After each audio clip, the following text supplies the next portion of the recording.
राष्ट्रीय सड़क सुरक्षा मास अवसर में कोरापुट घरोई बस मालिक संघ तरफ आज गोटे निःशुल्क स्वास्थ्य सेवा व्यवस्था कर आम सीडीएम एवं सुपरिटेडेंट शहीद लक्ष्मण नायक मेडिकल कॉलेज अधीक्षक सहयोग नहीं से डाक्तर पटे आज मुख्य उद्देश्य थिला जो ड्राइवर माने जो जीवा आसवा कर विभिन्न स्थान को यात्री मानक धरिकी प्रथम स्वास्थ्य एवं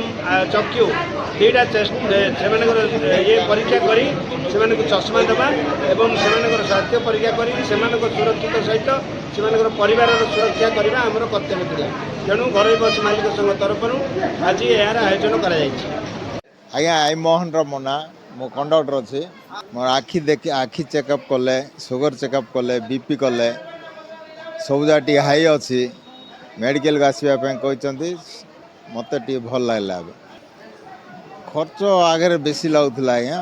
एबे फ्री मोर टाइम भी हो नाला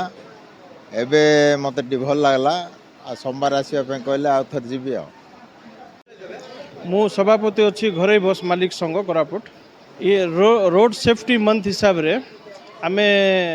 सबू स्टाफ मान जितना ड्राइवर कंडक्टर हेल्पर अच्छी गोटे फ्री हेल्थ कैंप जहाँ आखि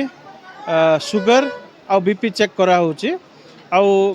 मान जमती रोड को टाइम हो ना दुई मिनट भी टाइम हो ना जाइकिना मेडिकल जाई चेकअप करवापे से आम कोरापुट बस स्टैंड रे ये प्लान करी हेल्थ कैंप करूँ आगामी एमती करूँ।